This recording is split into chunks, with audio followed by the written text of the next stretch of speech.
Assalamualaikum warahmatullahi wabarakatuh. Jumpa lagi bersama Yantos RW Backpacker Channel, YouTuber milenial. Dapatkan informasi yang benar, ilmu yang bermanfaat, dan hiburan yang menyenangkan hanya ada di Yantos RW Backpacker Channel. Baik, kali ini kita akan menggunakan channel ini sebagai media ilmu yang bermanfaat, yaitu pembelajaran Pancasila atau pendidikan Pancasila. Kali ini kita akan membahas tentang Pancasila sebagai ideologi negara. Kelanjutan dari sesi-sesi sebelumnya, silakan diikuti dari awal sampai akhir. Mudah-mudahan ilmu ini bermanfaat untuk kita semua. Baik, pengertian dari ideologi secara umum adalah kumpulan gagasan, ide, keyakinan, serta kepercayaan yang bersifat sistematis yang memberikan arah dan menyangkut tingkah laku sekelompok manusia tertentu dalam berbagai bidang kehidupan seperti bidang politik, hukum, hankam, sosial budaya, dan bidang keagamaan. Ideologi secara praktis diartikan sebagai sistem dasar seseorang tentang nilai-nilai dan tujuan-tujuan serta sarana-sarana pokok untuk mencapainya. Jika diterapkan oleh negara, maka ideologi diartikan sebagai kesatuan gagasan-gagasan dasar yang disusun secara sistematis dan dianggap menyeluruh tentang manusia dan kehidupannya, baik sebagai individu, sosial, maupun dalam kehidupan bernegara. Ideologi pun dikatakan juga sebagai keseluruhan prinsip atau norma yang berlaku dalam satu masyarakat yang meliputi berbagai aspek sebagai pedoman dasar dalam mengatur kehidupan berbangsa dan bernegara. Istilah ideologi berasal dari kata ideo, yaitu cita-cita, dan logi artinya pengetahuan, ilmu, atau paham. Dan para ahli, W. White mengatakan, ideologi ialah the sum of political ideas of doctrines of distinguishable class of group of people. Artinya, ideologi ialah cita-cita politik atau doktrin atau ajaran dari suatu lapisan masyarakat atau sekelompok manusia yang dapat dibeda-bedakan. Sedangkan menurut Harold Titus ya, ideologi adalah suatu istilah yang dipergunakan untuk sekelompok cita-cita mengenai berbagai macam masalah politik dan ekonomi, serta filsafat sosial yang sering dilaksanakan bagi suatu rencana yang sistematik tentang cita-cita yang dijalankan oleh sekelompok atau lapisan masyarakat. Selanjutnya, Destutt de Tracy mengatakan ideologi itu adalah sign of ideas, jabarkan sebagai sejumlah program yang diharapkan membawa perubahan lembaga dalam suatu masyarakat. Sedangkan Kirti Dipoyuda, ideologi adalah suatu kesatuan gagasan-gagasan dasar yang sistematis dan menyeluruh tentang manusia dan kehidupannya, baik individual maupun sosial, termasuk kehidupan negara. Sedangkan menurut Ali Sariyati, ideologi adalah keyakinan-keyakinan dan gagasan-gagasan yang ditaati oleh suatu kelompok, suatu kelas sosial, suatu bangsa, atau suatu ras tertentu. Sedangkan Sastra Prateja mengatakan ideologi adalah suatu kelompok gagasan atau pemikiran yang berorientasi pada tindakan yang diorganisir menjadi suatu sistem yang teratur. Ideologi umumnya dirumuskan dari pandangan hidup, baik pandangan yang bersumber dari ajaran agama maupun dari falsafah hidup. Dan ideologi ini biasanya bersifat umum dan universal, artinya berlaku untuk semua umat manusia. Sedangkan ideologi yang berdasarkan falsafah hidup biasanya berlaku untuk partai, kelas, maupun bangsa bersangkutan. Jadi ideologi yang bersumber dari ajaran agama, ya,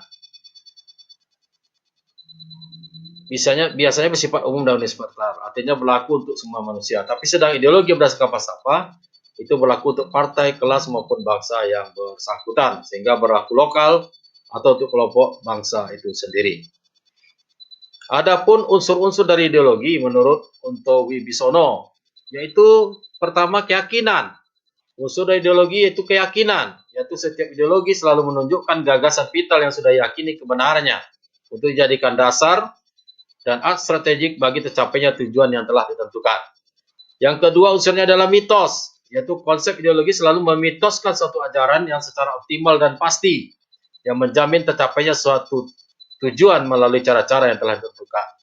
Selanjutnya unsur ideologi selanjutnya adalah loyalitas, yaitu setiap ideologi menuntut keterlibatan optimal atas dasar loyalitas.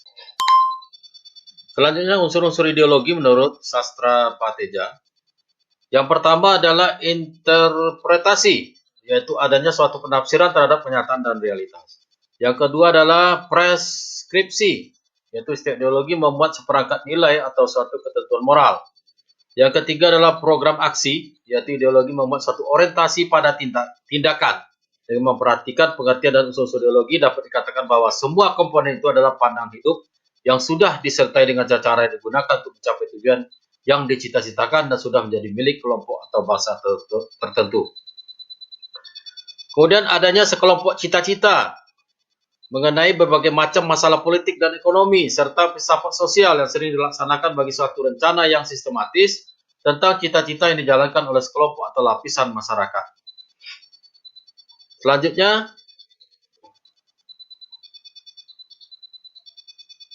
fungsi daripada ideologi, yaitu sekelompok cita-cita mengenai berbagai macam masalah politik dan ekonomi, serta filsafat sosial yang sering dilaksanakan bagi suatu rencana yang sistematis tentang cita-cita yang dijalankan oleh sekelompok atau lapisan masyarakat. Kemudian fungsinya juga adalah menanamkan keyakinan akan kebenaran perjuangan kelompok atau kesatuan yang berpegang teguh pada ideologi itu. Ideologi menjadi sumber inspirasi dan sumber cita-cita hidup bagi para warganya, khususnya para warganya yang masih muda. Kemudian juga berfungsi sebagai pedoman, artinya menjadi pola dan norma hidup dan sekaligus menjadi ideal atau cita-cita. Realisasi dari ide-ide dipandang sebagai kebesaran kemuliaan manusia. Dengan melaksanakan ideologi, manusia tidak hanya ingin melakukan apa yang disadari sebagai kewajiban, karena dengan ideologi maka manusia mengejar keluhuran. Oleh karena itu, manusia sanggup mengorbankan harta benda bahkan hidupnya demi ideologi. Maka tidak mengherankan jika ideologi menjadi bentuk hidup. Nah, Pancasila sebagai ideologi negara yang berarti sebagai cita-cita bernegara dan sarana yang mempersatukan masyarakat perlu perwujudan yang konkret dan operasional aplikatif, sehingga tidak hanya dijadikan slogan belaka. Nah, Pancasila sebagai ideologi negara juga berfungsi, yaitu pertama, memperkokoh persatuan bangsa karena bangsa Indonesia adalah bangsa yang majemuk. Kedua, mengarahkan bangsa Indonesia menuju tujuannya dan menggerakkan serta membimbing bangsa Indonesia dalam melaksanakan pembangunan. Yang ketiga, memelihara dan mengembangkan identitas bangsa dan sebagai dorongan dalam pembentukan karakter bangsa berdasarkan Pancasila. Yang keempat, menjadi standar nilai dalam melakukan kritik mengenai keadaan bangsa dan negara. Pancasila sebagai ideologi memiliki karakter utama, yaitu sebagai ideologi nasional. Ideologi ini adalah merupakan pandangan dan metode bagi seluruh bangsa Indonesia untuk mencapai cita-citanya, yaitu masyarakat yang adil dan makmur. Nah, Pancasila adalah ideologi kebangsaan karena digali dan dirumuskan untuk kepentingan membangun negara Indonesia. Pancasila yang memberi pedoman dan warga bangsa dan membangun pertalian batin antara warga negara dengan tanah airnya. Next, Pancasila itu adalah ideologi terbuka. Kenapa disebut sebagai ideologi terbuka? Yaitu jika ideologi itu dapat menerima dan mengembangkan pemikiran baru dari luar yang tidak bertentangan dengan nilai-nilai dasarnya, maka ideologi terbuka disebut juga sebagai ideologi yang demokratis. Artinya bersedia membuka diri, open-mindedness, demi maksudnya unsur-unsur dari luar untuk memperkaya nilai-nilai dalam diri sendiri. Dimensi yang dikandung ideologi terbuka ialah dimensi idealitas, realitas, normalitas, dan dimensi fleksibilitas. Ideologi terbuka merupakan suatu sistem pemikiran yang terbuka, ideologi yang tidak dimutlakkan. Pancasila harus terus-menerus dimaknai, diwacanakan dan dijadikan bahan perdebatan publik dalam rangka mencapai solusi atas masalah bangsa. Tidak ada yang keliru dengan Pancasila. Yang keliru adalah pemahaman tunggal atasnya untuk mempertahankan kekuasaan, seperti yang terjadi pada masa yang lalu.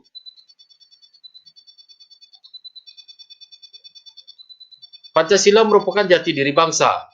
Sebagai ideologi terbuka, Indonesia yang kita tuju adalah sesuai dengan cita-cita kemerdekaan kita yang tertuang dalam pembukaan Undang-Undang Dasar 1945, Indonesia maju modern dan tidak tercabut dari jati dirinya. Pancasila dikatakan sebagai filsafat karena Pancasila merupakan hasil perenungan jiwa yang mendalam yang dituangkan dalam suatu sistem. Sila-sila Pancasila yang merupakan sistem filsafat pada hakikat yang merupakan suatu kesatuan organis. Pancasila sebagai ideologi mengandung nilai-nilai yang berakar pada pandangan hidup Apa sih sebenarnya ciri-ciri dari ideologi terbuka? Yang pertama merupakan kekayaan rohani, moral dan budaya masyarakat, bukan keyakinan ideologi sekelompok orang, melainkan hasil musyawarah dari konsensus masyarakat itu sendiri. Yang kedua tidak diciptakan oleh negara, tapi ditemukan dalam masyarakat sendiri, yang milik seluruh rakyat dan bisa digali dan ditemukan dalam kehidupan mereka. Yang ketiga isinya tidak langsung operasional. Setiap generasi baru dapat dan perlu menggali kembali falsafah tersebut dan mencari aplikasinya dalam situasi kekinian mereka. Udah tidak pernah ya menghambat kebebasan dan tidak pernah ya bahasanya ini ya tidak pernah menghambat kebebasan dan tanggung jawab masyarakat. Yang kelima, menghargai pluralitas sehingga dapat diterima warga masyarakat yang berasal dari berbagai latar belakang budaya dan agama. Nah, keterbukaan ideologi Pancasila ada batas-batasnya yang tidak boleh dilanggar, yaitu apabila menyangkut stabilitas nasional yang dinamis. Yang kedua, larangan terhadap pandangan ekstrim yang menggelisahkan kehidupan masyarakat. Baik, next untuk efisiensi ya. Kita coba untuk mengambil intisari dalam sesi ini tentang Pancasila sebagai ideologi negara. Baik, selanjutnya kita akan membahas tentang perbandingan ideologi-ideologi di negara ya. Perbandingan ideologi-ideologi yang ada di negara-negara. Ini sebagai pembanding bagaimana sebenarnya kemuliaan dan kebesaran daripada ideologi Pancasila yang kita anut. Baik, nah daripada ideologi Pancasila kita melihat adanya percaya pada Tuhan Yang Maha Esa. Itu jelas di sila pertama ketuhanan Yang Maha Esa. Bangsa Indonesia adalah bangsa yang religius, bangsa yang beragama. Kemudian negara menciptakan kondisi untuk pelaksanaan agama kepercayaan kepada Tuhan. Jadi adanya fasilitasi dari negara untuk umat beragama dan melaksanakan agamanya.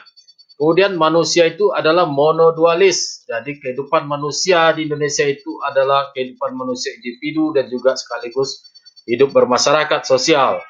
Tidak hanya mengutamakan rohani tapi juga mengutamakan jasmani. Kemudian menghargai hak azazi manusia. Nah, nasionalisme selalu dijunjung tinggi. Kita melaksanakan demokrasi yang berdasarkan Pancasila. Udah semua keputusan berdasarkan musyawarah mufakat atau juga pemungutan suara berdasarkan kesepakatan. Nah, sistem kepartaian kita adalah multipartai. Nah, oposisi yang rasional, sebenarnya kita tidak mengenal oposisi ya, tapi ini bahasa umum, tapi adalah yang rasional. Tidak ada dominasi ya, artinya tidak ada dominasi mayoritas dan minoritas. Kemudian, bolehnya terjadi perbedaan pendapat. Kemudian adanya kebebasan pers yang bertanggung jawab. Nah, kepentingan rakyat diutamakan. Kemudian adanya diberlakukan sistem ekonomi Pancasila. Kemudian perencanaan ekonomi selalu dari atas dan dari bawah. Artinya tidak di doktrin ya, masyarakat juga dibawa untuk ikut andil dalam meningkatkan perekonomiannya. Nah, bagaimana dengan liberalisme? Kita lihat yang sering terjadi adalah sekularisme, artinya memisahkan antara agama dan negara. Di Indonesia, agama juga akan mewarnai kehidupan kita bernegara. Kemudian di liberalisme juga agama adalah urusan masing-masing pribadi ya. Negara tidak ikut campur. Artinya beda dengan di Indonesia. Kalau kita di ideologi Pancasila, negara memfasilitasi sehingga kehidupan beragama dapat berkembang dan tertib dan aman. Kemudian individu yang bebas, ya kebebasan berekspresi ini sangat terkenal di liberal ya. Kebebasan berekspresi, kalau kita adalah kebebasan bertanggung jawab. Kemudian sama, HAM juga dihormati, juga nasionalisme dan internasionalisme ya. Nasionalisme kita sama, tapi internasionalisme juga harus hati-hati. Jika tidak dikembangkan, dia akan menjadi kalau dia tidak berhati-hati menjalankannya, menjadi ekspansionisme ya, bisa menjadi ekspansi ya bagi satu negara ke negara lain. Kemudian demokrasi yang dijalankan adalah demokrasi liberal. Kita adalah demokrasi Pancasila. Kemudian ada pemungutan suara, kita juga ada Baik, pada ideologi liberalisme yaitu melakukan pemungutan suara, ya, hampir sama dengan kita ya, tapi di Indonesia pemungutan suara juga adalah hasil kesepakatan musyawarah mufakat. Selanjutnya beberapa partai atau 2 partai. Kita banyak partai ya, berbeda banyak multi partai. Kemudian oposisi yang bebas. Kita tentu oposisi yang dimaksud di kita adalah kelompok-kelompok yang mencintai kemajuan negara kita, memberikan pendapat dan pandangannya, bukan untuk menjatuhkan pemerintahan. Selanjutnya, di liberalisme itu ada dominasi mayoritas. Nah, ini sangat terkenal sekali, ya, prinsip bahwa mayoritas bisa mengalahkan yang minoritas-minoritas ya. Sementara di kita tidak ada mayoritas-minoritas, semua dirangkum dalam kehidupan berbangsa dan negara. Kemudian ada beda pendapat, ya. Kebebasan berpendapat, malah kebebasan berekspresi di sana ya. Jadi tidak ada pembatasan dalam menyampaikan pendapatnya ya, dikatakan pendapatnya menyampaikan pendapat secara bebas. Kalau kita adalah bertanggung jawab. Kemudian adanya kebebasan pers. Nah, ini juga dalam rangka kebebasan berekspresi. Kalau di kita tetap adalah kebebasan bertanggung jawab. Kemudian kepentingan mayoritas diutamakan. Nah, ini di Indonesia kita mayoritas dan minoritas sama-sama diutamakan. Kemudian sistem ekonomi campuran antara peranan publik dan swasta ya. Biasanya ekonominya adalah ekonomi bebas ya, pasar. Nah, kemudian ideologi komunisme ya, ini disebut ateisme, artinya tidak mengenal agama, bahkan boleh anti agama. Tapi kita melihat perkembangan sekarang ya, ada beberapa juga negara yang menganut komunisme sudah melakukan kombinasi ya, tapi ajaran dasarnya adalah tidak mengenal agama, bahkan boleh anti agama. Kemudian sama makhluk sosial dan juga makhluk jasmani, tapi tidak makhluk individu ya. Kepentingan individu juga diatur oleh negara. Kemudian HAM sering diabaikan ya, artinya karena negara mengatur segalanya itu sudah jelas bertentangan dengan hak asasi manusia. Nasionalisme ditolak, komunisme internasional. Jadi sering terjadi adalah ekspansi paham komunisme ini. Ya, kenapa disebutkan nasionalisme ditolak? Karena adanya doktrin-doktrin dari penguasa untuk rakyatnya mengikuti apa yang diperintahkan oleh penguasa. Kemudian disebutkan demokrasi rakyat, ya, secara konsepnya ya. Cara aplikasinya tentu penguasa yang menguasai semua pelaksanaan sistem politiknya. Nah, ini dia keputusan di tangan satu partai atau pemerintah ya. Partai dibuat oleh pemerintah, biasanya partai komunis ya, dikuasai oleh pemerintah. Kemudian tidak ada oposisi, otomatis tidak ada oposisi.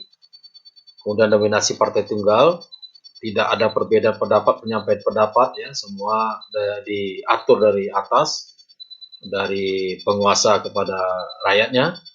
Tidak ada kebebasan pers ya, kepentingan negara diutamakan ya, jadi segalanya demi kepentingan negara. Sistem ekonomi komunis dan perencanaan ekonomi sepenuhnya dari atas, jadi dari penguasa. Oke, next kita lanjutkan.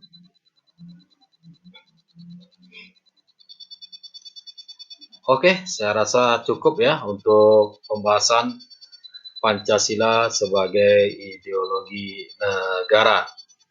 Kita akan bertemu lagi di sesi selanjutnya dalam pembelajaran ini, karena Pancasila sebagai ideologi ini adalah materi yang sangat penting untuk dapat dipahami.